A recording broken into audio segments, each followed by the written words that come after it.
Dear ladies and gentlemen, 女士们、先生们，大家下午好. A very warm welcome to our session today, Energizing a Sustainable Transition at the World Economic Forum's The New Champion Dialogues 2022. My name is Martina Fuchs. I'm a business journalist and TV anchor at China's Xinhua News Agency based in Zurich and London, and it's my great honor to moderate this panel today. 我是 Martina， 我是住在伦敦和苏黎世一个商业记者，在新华社工作。我非常荣幸今天主持这个小论坛，然后主持这个讨论。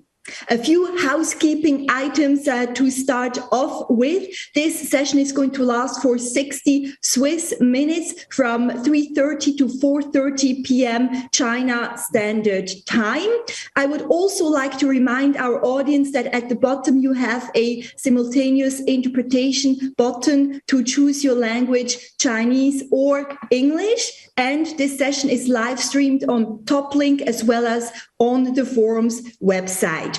Also, please engage on our social media using the English hashtag #NewChampions22 or the Chinese hashtag, which is 新领军者对话.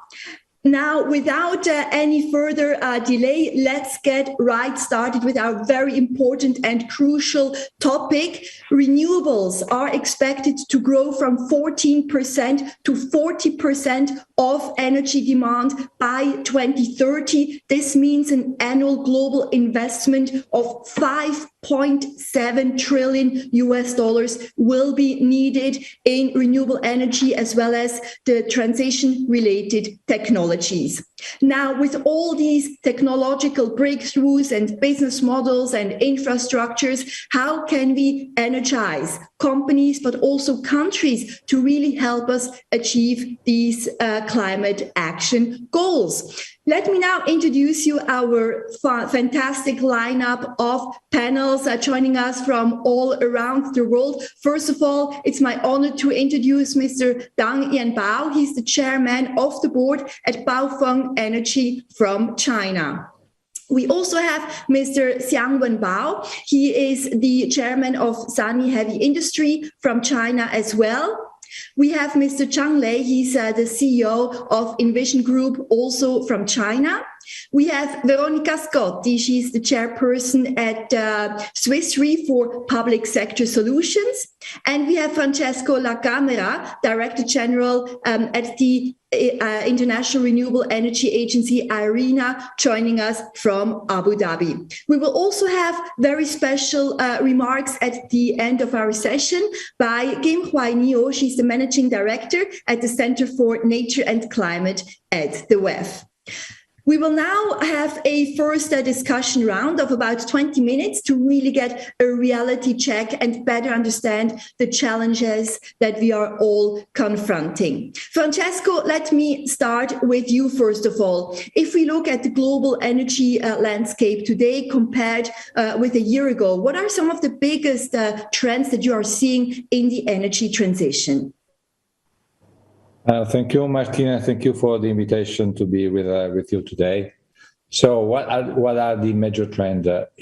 Generally speaking, we are assisting to the energy transition that is going on and moving to a new energy system that will be based largely on renewables and complemented by hydrogen, mainly green hydrogen, and the sustainable use of the biomass. Naturally, if we compare the situation today with 1 year ago, we have to take into consideration the Ukrainian crisis and the oil and gas crisis, the rising prices, etc. So I think that this special moment makes very clear that the all centralized system based on fossil fuel is not anymore capable to sustain development. So what we will assist is in the short term, in our point of view, some negative impact, because we have seen countries trying to find alternate way to get the gas and the need for oil, for conditioning, for heating in the very short periods. But in the medium and long term, what we are seeing is that this may bring to an acceleration of the energy transition, because there is a new element that has been added to the attention of the politicians. Because if renewables are clean and may provide more jobs, may provide more GDP, this was in some way already consolidated in the narrative. But now there is another element that is coming very strong in the political arena, as the energy security. So countries are moving, 80% of countries are still dependent on fossil fuel. So countries are moving to a decentralized system that will base, as we say, on renewables with a complement of other. So I think this is the major trend that will move in the medium or long term, the acceleration of the energy transition.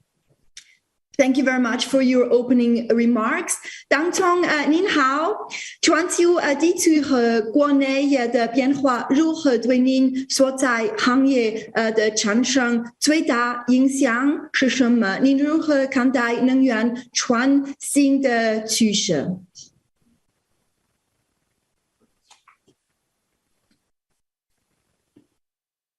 当中您能听到吗？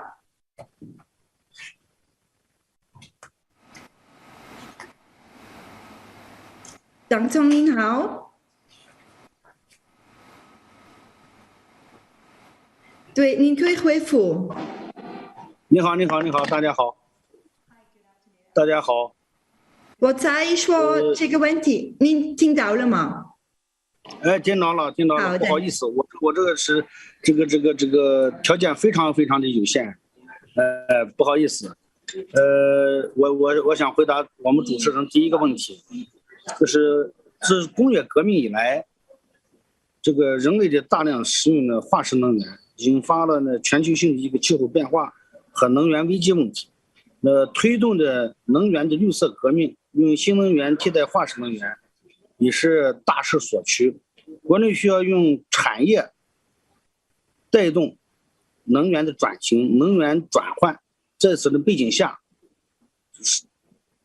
给能源化工行业带来了前所未有的考验与挑战，这就是要求我们必须要加速能源转换、原料转换、能源消耗转换、绿色升级，保障健康可持续的发展。那么关于能源转型啊，我认为我们要从这3大趋势来去进行来做。第一个趋势呢，就是用新能源必将成为未来的主体能源，就是我们现在认为新能源是未来的我们能源中间的一个主体能源。那么随着呢就说是新的技术、工艺，包括新的材料、新的设备，新模式的这个迭代升级，新能源的发展日益成熟，成本呢大幅降低，完全可以替代化石能源在多领域的这个规模化的应用。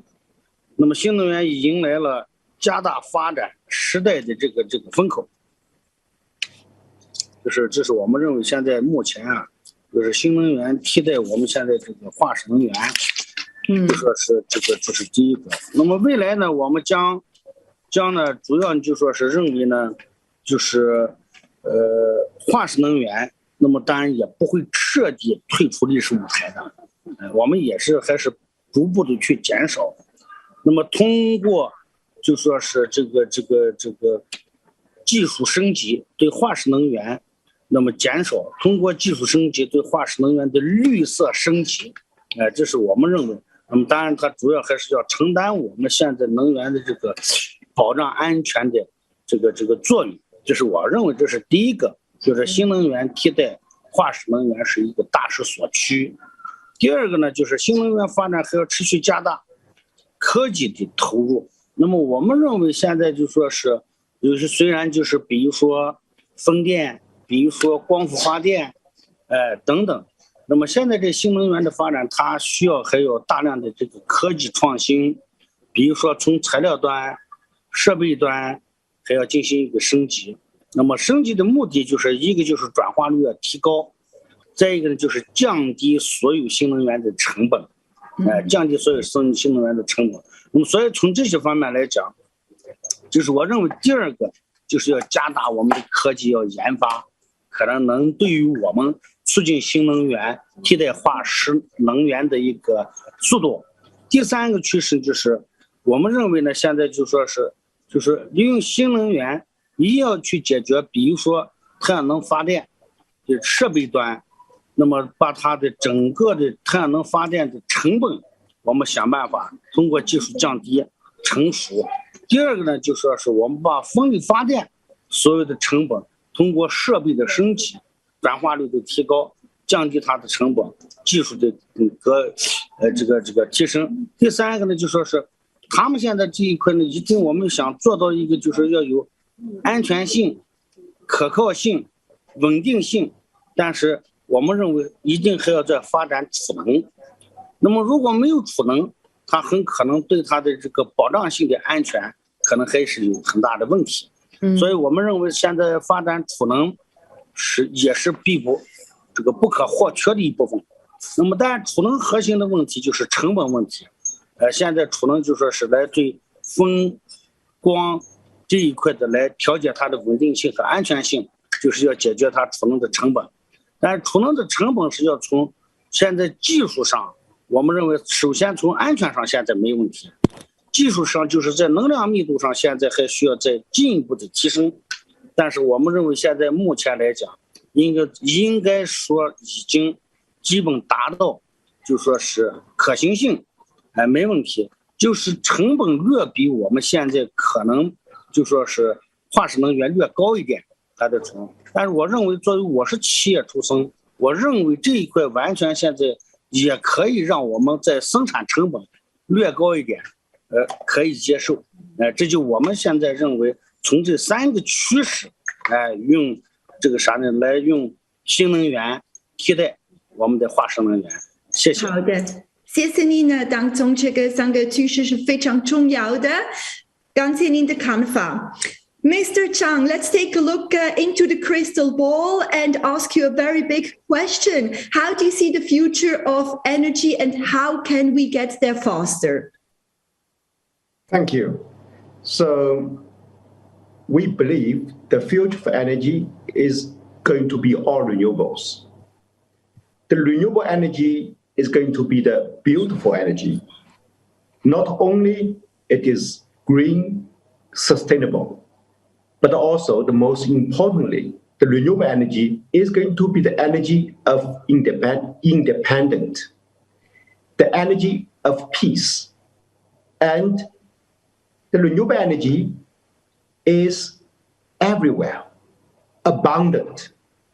1 minute's sun radiation is able to power the planet for a year. So it's almost free. So if we are able to harness the renewable energy by improving our technology, so we are able to create a beautiful energy future. This lower cost renewable energy, which already it is lower, as I said, and it's going to really to reduce the inflation. Think about where's the inflation coming from today? Fossil fuel volatilities, supply-demand imbalance. And so the renewable technology, without any emission. So we see all kinds of benefits. So where are all the challenges? The first challenge is cost of energy, which I said, wind and solar has been cheaper. But then the second challenge is cost of storage. We have developed the storage and in a more efficient way. So we have a long way to go. In short time, we are fine, but in terms of seasonality storage, it's a big challenge. We have to reduce the cost of storage. And the third challenge is about cost of synergy. What is cost synergy? Think about today, there's a big mismatch between renewable energy demand and renewable energy production. Renewable energy always in the remote place, abundant, but all the big cities have less renewable energy. So we have to rely on the high voltage transmission grid to really balancing this low cost of renewable energy to the demand sector. But building high voltage transmission grid take about 5 to 10 years. We are going to miss the window. So then actually envision come out solution, not only the seasonal storage. The most important is about net zero industrial park. We are going to build the industrial park in the remote area. And we are able to develop industrial cluster over there. By combining wind, solar, storage, digital solutions, and hydrogens, now we are able to harvest much lower cost of renewable energy and without emission, and also solve the issue. We have built one in Erdos, that's the capital city of coal in China. Yesterday, we announced with Prime Minister of Spain about building the first European net zero industrial park in Spain. So we are going to launch it in 2 years' time, and with using green energy to make green products. So that's a kind of solution we think we can bring to the society. Thanks. And two very important points you have raised there, Mr. Chang. The even economic development in China really bring these energies and renewables to all different provinces in China. And then, of course, also international collaboration is key. I would like to move on to the next speaker, Mr. Xiang. Now, how do these strategies of net zero and the action plans that you are implementing impacting your organization, Sanya, which is, of course, such a big player in China and such a big corporation?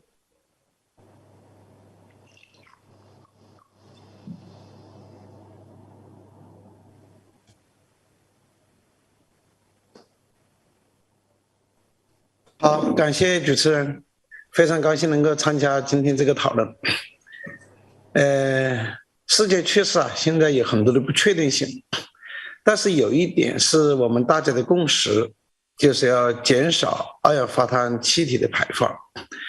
中国政府对这个减碳工作是非常重视的，向全世界做出了承诺，就是3060计划，就是30年实现碳达峰，60年实现碳中和。这个对我们来讲既是一个巨大的挑战，但共识更加是一个巨大的机会。当然也是作为企业的一种社会责任。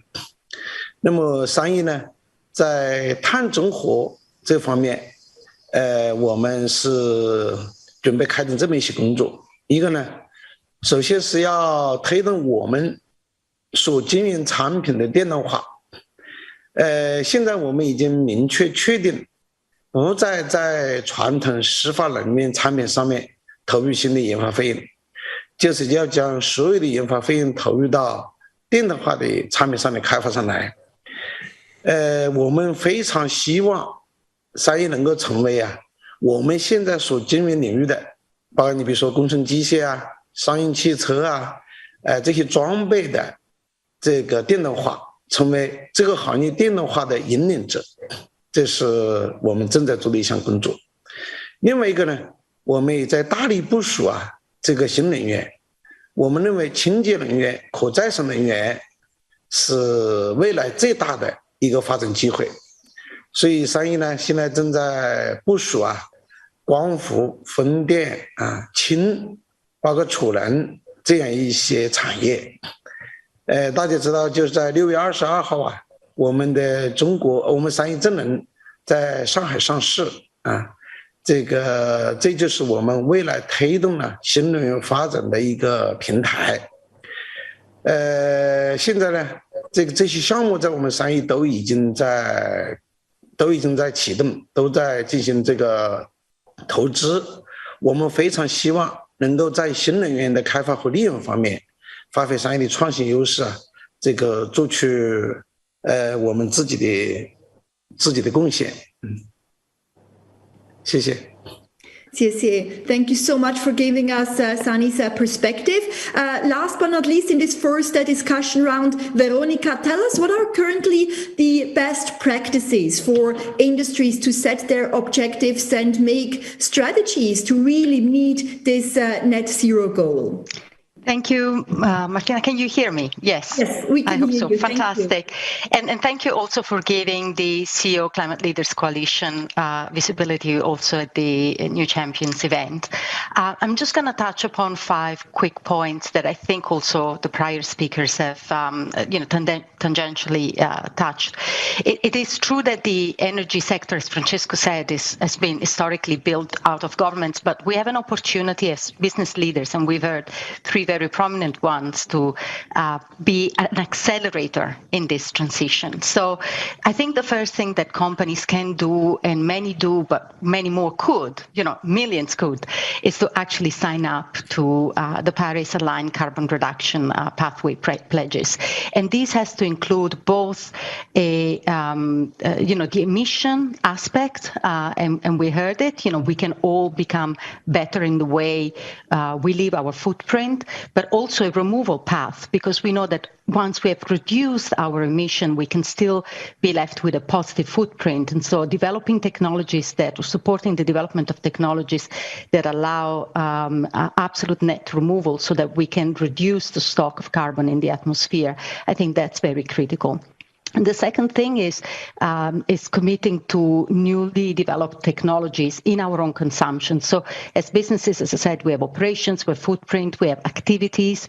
And I think for all of our operations to be able to say, I am using renewable energy that is certified, that is of the highest quality, I think is of paramount importance. Whatever approach, whatever commitments we make, and ideally these have to be science-based commitments. We do know the science behind this, and I think it is very important that is translated across entirety of our value chain and all the activities that the business are involved into, so not just partial. And most importantly, it has to be transparently reported and independently verified. And this is important because we are in this climate of transition where there is so much uncertainty. And if we don't have independent verifications and we don't have accountability in the way we report, there's a big risk of misunderstanding, greenwashing. So it is, to me, it's paramount that we help develop standards that hold us all accountable to common measures. But I think maybe the most critical thing is what we just heard a few minutes ago. To make a real difference is when we come together as businesses and we collaborate and we contribute to the acceleration, not just of our own pathway, but that of others. I think we can do, we can have truly transformative power, because I come from the financial sector and the footprint directly of the financial sector is not that big. However, as we mobilize our risk-bearing capital, our investment capabilities, we can support the development and the mainstreaming of technologies that we know need to, as we heard, have a green price, and that green price needs to be reduced. So I'd say that is one of the most critical steps. And in that sense, and I'll finish on this, making green procurement choices is important. And that's why we became a member of the First Mover Coalitions, again, something that the WEF has been extraordinary in facilitating, because we need to put a price on carbon and we have to be able to reduce it whenever the technologies are not ready yet. Thank you. Absolutely. Thank you so much, Veronica. And as you pointed out, the WEF has really played a crucial role in promoting some of these initiatives and platforms as well. I would now like to move on to the second discussion round that we are having this morning of about 25 minutes, and really focus on reactions and solutions from a business perspective, given the urgency of the energy transition. Let me start with you again, Francesco. What do you think is China's role? Of course, such an important player in this field as well of energy transition, and its goal to meet the carbon peak by 2030 and then the neutrality goal by 2060. And do you think it can be achieved, first of all? First of all, just to react to this last part of your question, I think that China will achieve those goals before the 2030 and before the 2060. Even. So I think that the path that we see is already more than in line. If you look at 2030, and I'm sure that China will be there before 2060. And naturally, the role of the country is a leadership role. So they are 40% of the jobs in renewables are in China. 1/3 of the new installing capacity last year was in China. They are the main producer, distributor, user of renewable electricity. So I think that it's inevitable they are a leading role. They also move now, as we have listened to, the sector they are difficult to decarbonize, as the heavy industry and other through the hydrogen. So I think it's important working on hydrogen. Just to give you an example, we have with the WEF, we are working on building a roadmap for Europe, for Japan on green hydrogen, because it's really becoming crucial for decarbonize the sector that are difficult to decarbonize, as transport, heavy industries, long shipping, this kind of sectors. Thank you so much. That's a very bullish outlook. Let's hope that your predictions are going to be true and realized as well. Xiang Tong, how can multinational businesses really rethink and better coordinate their business strategy and operations, not just domestically, but also overseas under these current circumstances and uncertainties? "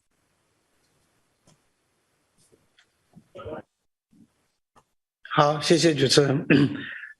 刚才讲商业实际上已经是个跨国企业。去年啊，我们整个海外销售额超过了300亿人民币。我们也跟全球很多的商业伙伴都有很好的这个合作。尽管啊，现在出现了一些反全球化的一些思潮，但是我个人认为啊，全球化的趋势是不可逆转的，因为它能够给我们带来更多的效率，能够给我们的全世界的各人民呢带来更低成本的产品啊，更优质的产品和服务。我认为是不可逆转的。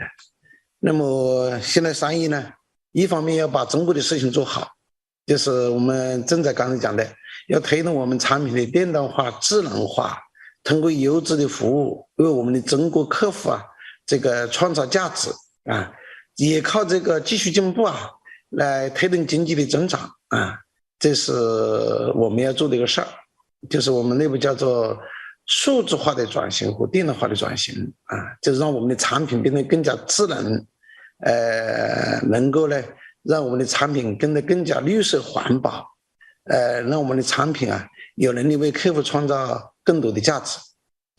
另外一方面，当然我们要积极参与经济的全球化。实际上我们在中国之外已经有了13家海外工厂，将来呢我们将更多的投资海外，就是把我们企业的发展呢与各个国家的经济发展与解决各个国家的就业、创造税收，推动整个人类的进步啊，做出我们作为一个全球化企业的这么一个贡献。当然在这个过程中间我们一定要去真实履行自己的社会责任，就是也要推动我们讲的全球的清洁能源的这个开发和这个和利用啊。所以呢，国际化也是我们商业发展的重要战略之一。我们希望呢，将来当然我们是以中国市场为主，同时呢积极参与世界经济这个循环和竞争。我们希望呢在“十四五”我们的海外业务能够获得一个比较好的增长，能够实现翻倍。这大概是我们做的一些工作。那么国际化呢，我们提了一个叫做本土化经营，就是我们应该在所有的海外这些工厂或者公司里面，主要的经营者是本地的员工。就是说刚才我提到的，就是要把我们的发展与当地社会经济的发展结合起来的一种方式。另外的话呢，这个我们也非常的希望啊，通过我们的很好的服务啊，让我们的国际客户能够喜欢上我们的产品啊，这就是我们的一些想法。谢谢。Now, Veronica, of course, we need all hands on deck. Everybody needs to work really hard, especially the private sector and the public sector together. So how can they better coordinate to really tackle these challenges together, the private and the public sector? Yeah, we'll build maybe on what Chairman Wembo was just mentioning, because I think it is not a matter of do we want the transition, but how do we make it happen and make sure that, as we said, businesses today are already committed. So there are 2 or 3 things that I think we could continue to work on.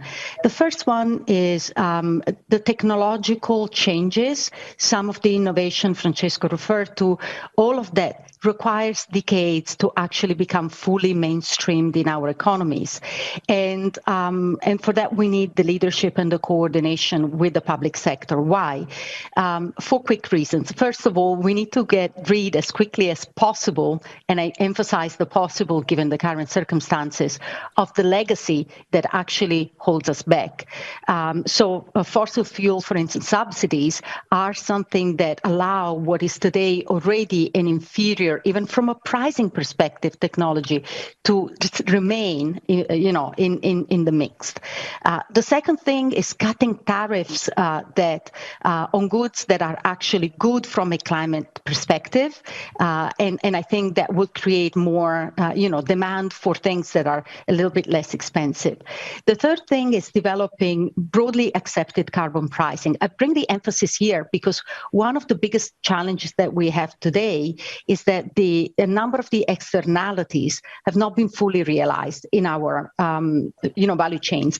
Martina, the great news here is that as a coalition of leaders from the industry across 8 supply chains globally, we've realized that the ultimate cost to the consumer will be no more than 1% to 4% higher for everyday goods if we work well through this decarbonization. So it's not a huge affordability question. It's a matter of coordinating well and creating markets that allow for that externality to be, faster recognized, which means then there is an acceleration to doing things that reflect it. And last but not least, I think Mr. Wembo brought it to the attention. This transition has to be just, and when in my relationship with governments around the world, it really gets down to a couple of points. Affordability, renewable energy in most of Europe today is already, and in China is already mainstream, but it cannot be mainstreamed in all countries in the world. The consumer price remains still very high because all of that infrastructure needs to be built. So I think it's very important that we coalesce together with governments around PPPs that allow much faster rollout of PPP frameworks or collaborations where technology can be accelerated and established on the ground at a price level that the local consumer can afford. The second thing for that to happen, the technological access has to be there. And let's be very clear, we don't have a globally equally distributed access to the know-how. So that's part of also how the just transition can happen, because it's, that's why I'm very positive that if Chinese companies and international companies around the world bring their technologies as part of their FDIs, we will create also better employment. And we need to create together with governments the education systems and the preparedness for the local population to be effectively employed. So with that, I'd say, it is part of how governments develop their NDCs, their strategies for decarbonization. And if they maintain the same robustness that we see some of the companies today on the call, demonstrating, I think we are in a more hopeful step of acceleration and certainty in the execution pathways. Thank you so much for your important input, Veronica. 当中您好，您认为加速能源向可再生能源转型，同时保持稳定性、经济效率和可亲切性的关键解决方案是什么？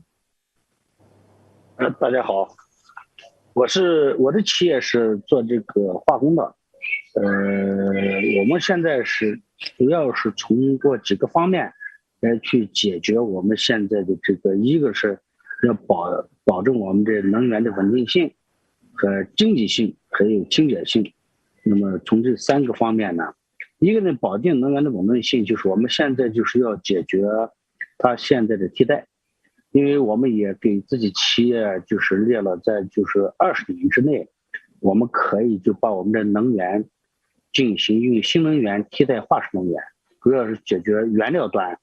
这是一方面。第二方面呢，我们其实在现在我们的能源这个消耗呢，我们现在尽可能需要就是用新能源的能源来替代我们的火力发电的能源，所以从这2个方面上，从能源端去做。那么但是能源端主要是原料这一块呢，我们主要是用风电和光电进行互补，然后进行做到我们的电解水，通过电解水制氢。用氢呢替代我们的化石能源制的氢，因为我们主要是生产的 PP 和 PE，PP 和 PE 是需要大量的氢，所以我们这一块呢，就是说在每年是按照3亿立方的这个氯氢来进行增速，在目前来讲，我们已经达到了有6亿立方的这个氢，就是氯氢。所以呢，就是我们是通过了就是20年，就是把它每年按5%的这个速度去增速，最后20年形成了它就是排放区彻底基本上接近零排放了，但是我们还需要的60%的新能源来做的氯氢，那么还有40%的呢，就是这个化石能源，因为化石能源我还需要它的一氧化碳。所以这样的话呢，是排放是不排放，但我还要有一部分的这个化石能源。这是我们想的用这个，第一个就是用能源稳定性，就是用新能源替代我们现在的化石能源。那么替代化石能源的做法，就是我们目前通过2个，一个就是通过自备的新能源的电力供给我们的能源端，也通过我们新能源来进行做电解水。替代我们原料端，就是做成氯氢，这是我们已经做了几年了。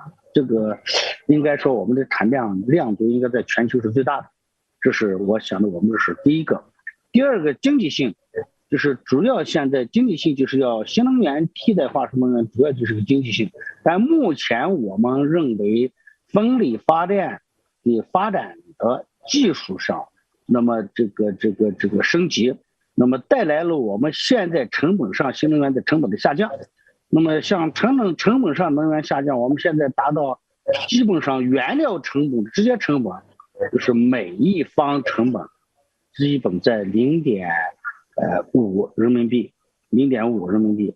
所以这样的话呢，就是我们再加上基本上我们就是在0.8元的这个0.8元的一个立方。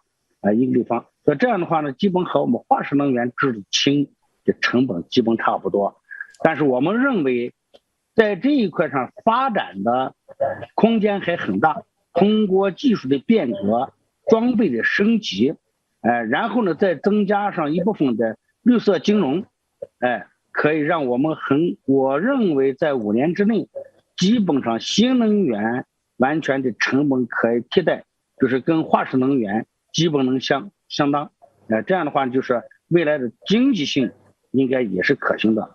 那么另外一个最后一个问题就说是能源的清洁性，那当然我们尽可能通过新能源，现在通过新能源的制造的过程中间，我们让它尽可能清洁化。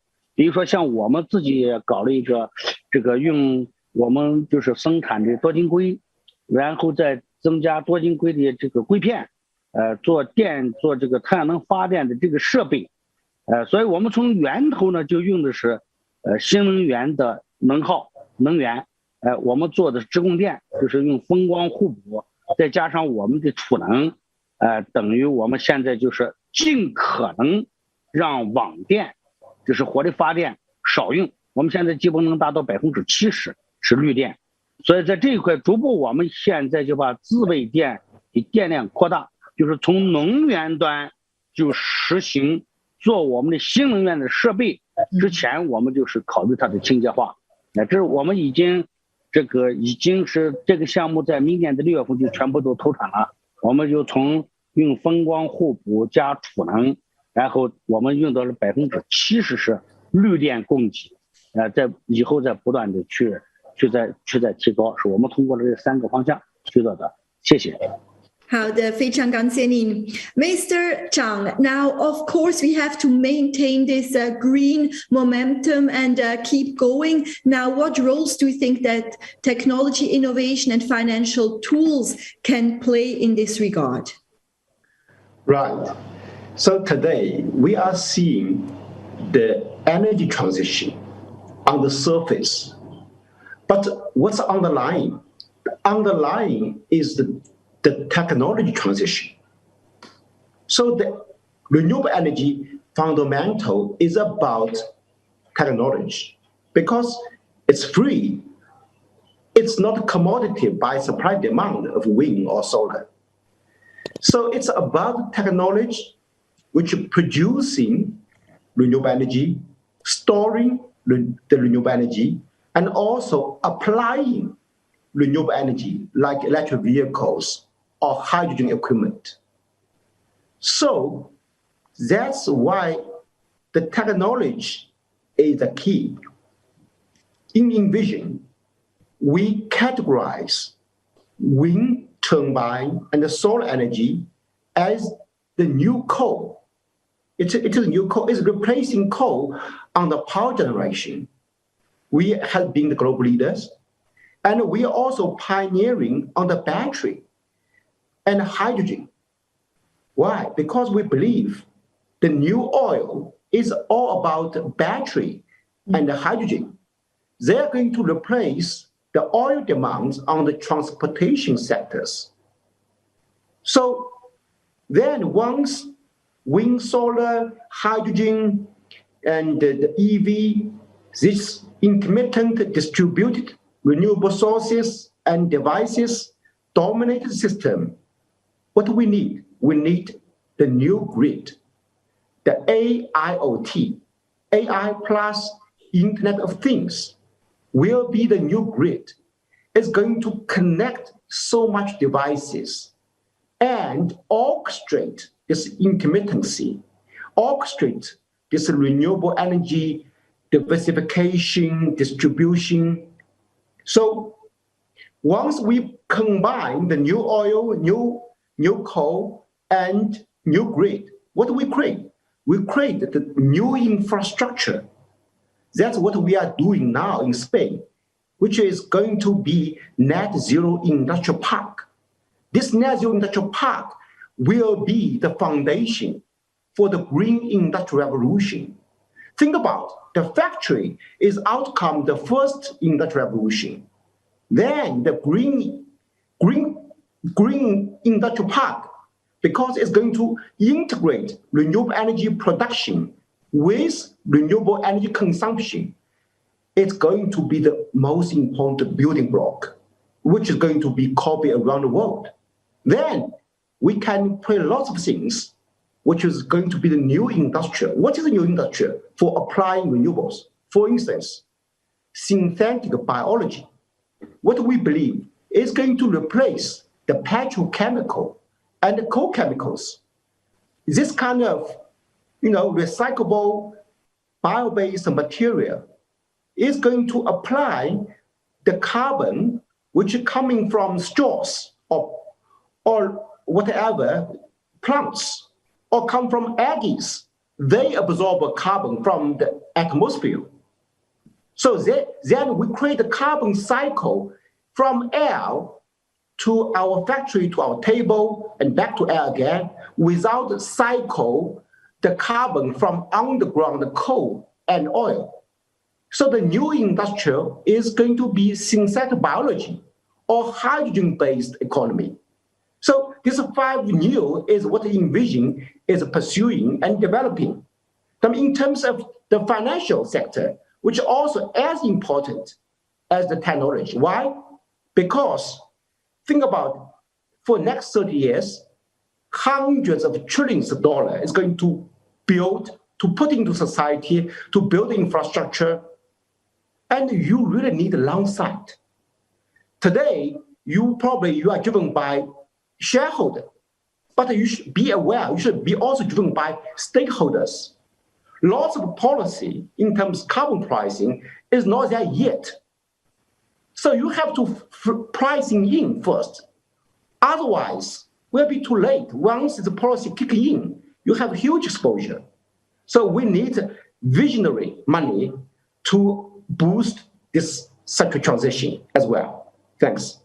Absolutely. Mr. Chang, Envision has a very beautiful vision, and I hope that it is going to be that way. But of course, there are many roadblocks in the way. I would like to ask one follow-up question to Francesco as well. What are some of the challenges to this multi-stakeholder approach that also the World Economic Forum is advocating, and which might hinder this beautiful green industrial revolution? So naturally, the role of all the actors is absolutely relevant.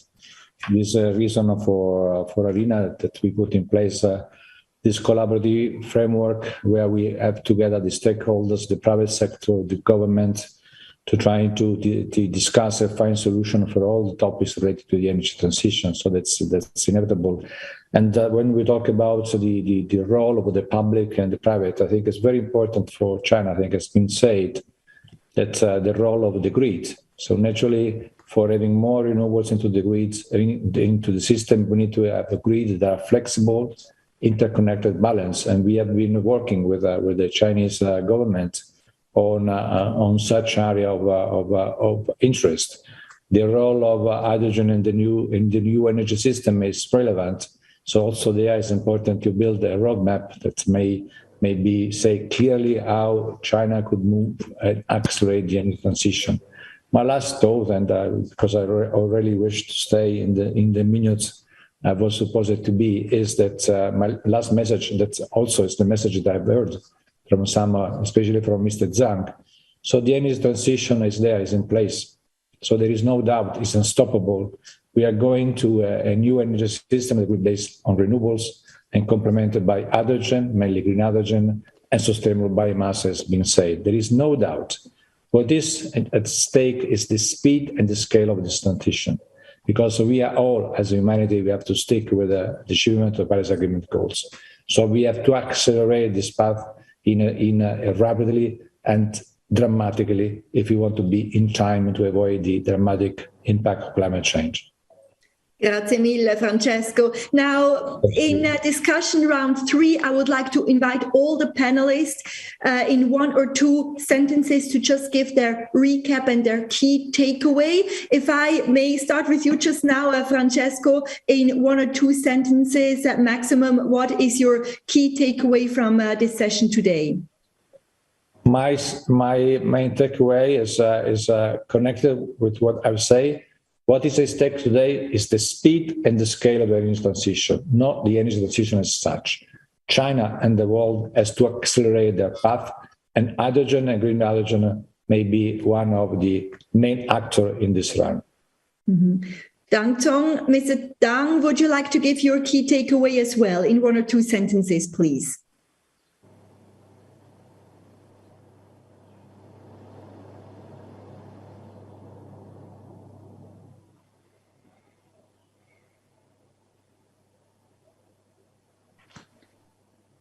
当聪您能喂，你好，听到吗？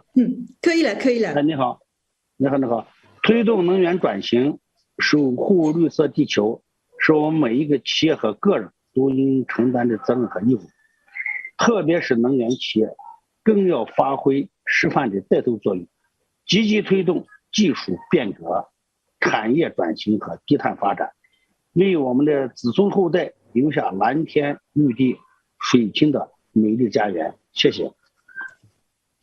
Thank you so much. Now let's move on to Mr. Xiang for his key opinion on the topic. 我想啊，我们应该携手合作，推动这个新能源革命，让我们的生活啊更低碳，让我们的环境更美好。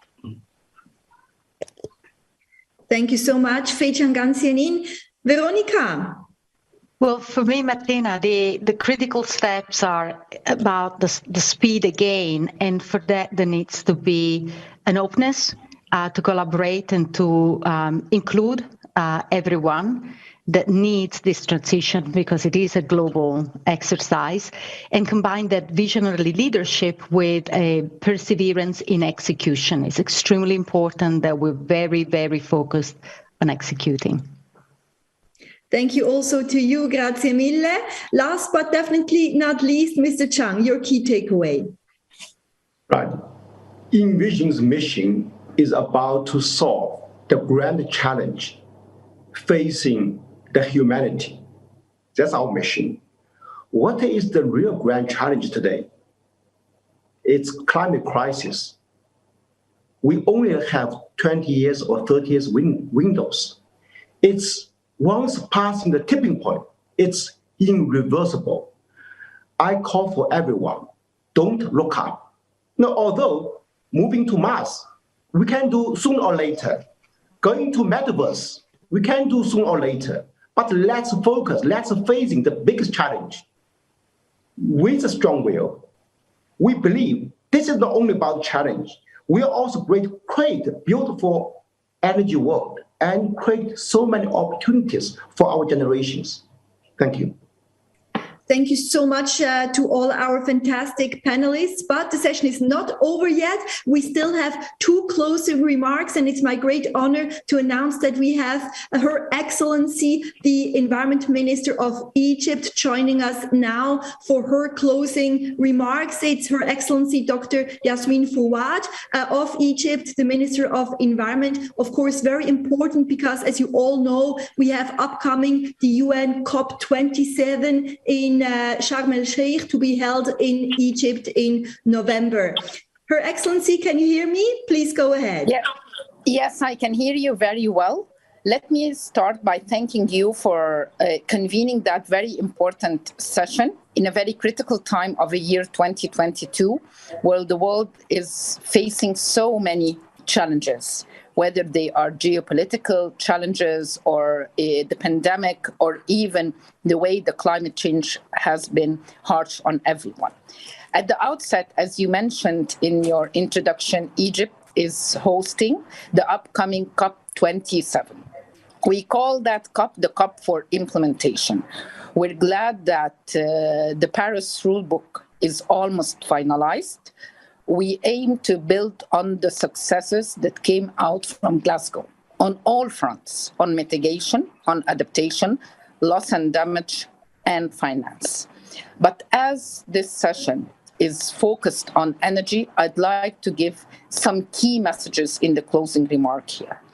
The first message is that without energy, there will not be an availability of a life on our planet Earth. But what kind of energy are we looking for?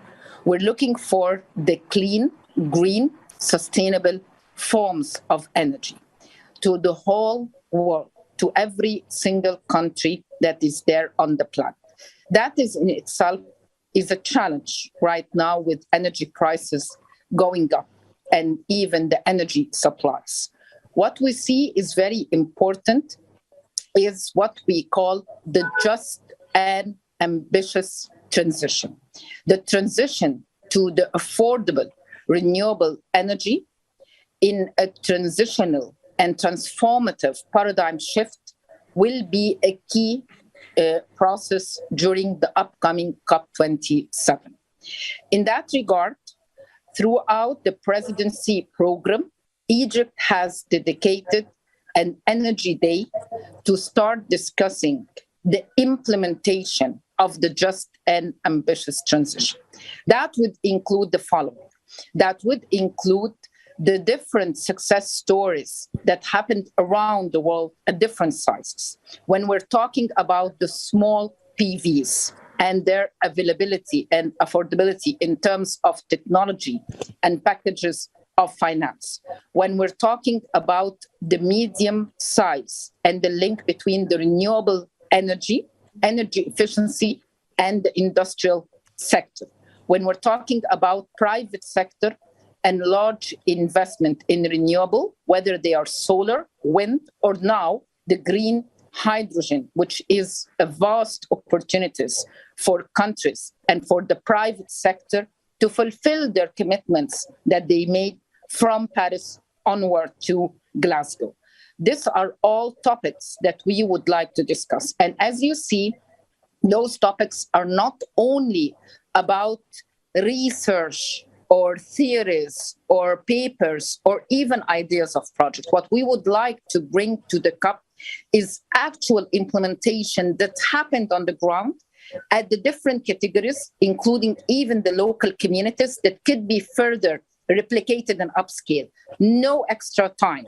That we don't have really an extra time or even a time for a trial and error. The second topic that Egypt thinks is very important to also start discussing that kind of dialogue is what we call the Decarbonization Day. I know that part of all the discussion that happened in the COP is that there are heavy industries like the cement, like the steel, like even the oil and gas that would like to be part of that process. But how can they be part? We need to answer three questions here. First of all, what kind of real commitments that they can do in order to adopt a low carbon pathway? Secondly, what kind of technologies that could be there that are proven to be viable and doable that could be implemented? Thirdly, what kind of financial packages that could be part of that process in order to implement those technologies? The Decarbonization Day is an opportunity not only for implementation, but to start that kind of dialogue. If we're talking about COP27, as we call it, a COP that is inclusive, we cannot leave anyone behind. Anyone that would be left behind will be delaying our process and not connecting the dots together. Finally, what is really important also for COP27 to bring to the developing country, to the global south, is what kind of innovative financial packages, from blended finance, from debt swap, from grants, from even packages for local communities that they can depend on. Egypt has recently launched its climate change strategy 2050 with very specific objectives and KPIs on mitigation and adaptation. But the idea is that when you're talking about climate, you cannot talk about mitigation and adaptation without talking about governance structure, without talking about finance, and without talking about the part related to the research. Recently, as part of our efforts to show our commitment, we have submitted our updated NDC few days ago, although it was requested to be there at COP27. But the reason why we've done that is that, first of all, we've put quantitative targets for the energy sector, for the transport, for the oil and gas and the electricity. Secondly, we are showing how can we really work on structural reform for agriculture and water. And thirdly, we'd like to urge other countries for that updated NDC. Finally, to be innovative from the energy sector, Egypt has just finalized a package of implementation that we call food, water, and energy, a kind of a support package that we would like to present at the COP27. When we are expanding in renewable energy in a world of 2022 that is facing the food crisis and a food security issue and prices that are high for both food and energy, and water is still scarce in some parts of the world, and it will get worse with the impact of climate change, Egypt would like to bring to the world that renewable energy could be a solution rather than a challenge, to use it for example, the desalination of the power plants using solar energy, or by using the pumps that use renewable energy for agriculture. Such package of food and water and energy nexus is now reality. And now it's not theory that we're trying to implement, but actual package for implementation that everyone can have a stack. So the technical assistant can be there, the grant, the large investment, the feed-in tariff, and the banking sector. And these are the kind of things that we would like to link up together. You cannot keep talking about the topic related to mitigation and adaptation without keeping the balance and showing the co-benefit of one another. You cannot discuss that without having the financial packages that are different and diversified. And you cannot discuss that in a way or delinking that from the human needs. Thank you very much. Shukran Gazilan Laki Mutashakira Awi. Thank you very much for your closing remarks. We only have a short moment left now, and I would like to invite Ms. Kim Hwai Nio, the managing board member of the World Economic Forum, and also who is heading the Center for Nature and Climate, inviting her now on the virtual stage for her closing remarks, and then we have to wrap it up already. Thank you. The floor is yours. Thank you, Dan. Thank you, Minister, for your remarks. Thank you, Martina, for moderating this session. And thank you to the panelists for your interventions and insight. It is inspiring to hear how each of you are leading climate action in your capacities to energize our green transition. And no doubt, our climate commitments will demand extraordinary efforts from all stakeholders, including business corporations. And I would like to encourage all of us to continue to emphasize on speed, scale, and partnerships to help progress the agenda forward. About 7 years ago, we set up an alliance of CEO climate leaders, and this global business community has since gathered 120 CEOs from 26 countries in 12 industries. The alliance meets regularly to raise ambition, exchange best practices, and also proactively engage leaders in other sectors to strengthen the nexus between business, policy, and science for a holistic and systemic transformation. Last year, all members of this alliance committed to reduce emissions by more than 1 gigaton of CO2 equivalent annually by 2030. And we hope to replicate this community model in China. Earlier this year, in recognition of China's importance to the global economy and the significant contributions it can make to the climate crisis, the forum decided to set up a dedicated climate action team in China. And this team right now proactively engages with Chinese companies to decarbonize sectors of the energy, materials, and mobility sectors in support of China's climate commitments. To strengthen the efforts further, we are setting up a carbon neutrality community among Chinese companies. And what will this community do? First, the community will connect the upstream and downstream activities of the supply chain, demonstrate and commercialize the use of green technologies, as well as develop and pilot innovative business models and financial instruments. As what the minister has emphasized, we need to think about implementation and execution. And we hope that this community will also enable the cross-border sharing of best practices, be at the leading edge of climate action, provide a role model for best-in-class activities, and showcase China's actions on the world stage. It will be a platform to take success stories to the rest of the world. And I would like to extend an invitation for leaders in Chinese corporations and other partners to join in this community effort. And thank you for your attention. Back to you, Martina. Thank you very much to all the panelists, to all the participants, to the audience, of course, and also to the WEF for this crucial work. And now let's take some action, all of us around the world. It's been my great pleasure. Of course, much more coming up here on this platform today, but that's all from us for the time being. 非常感谢大家的参加今天的活动，再见。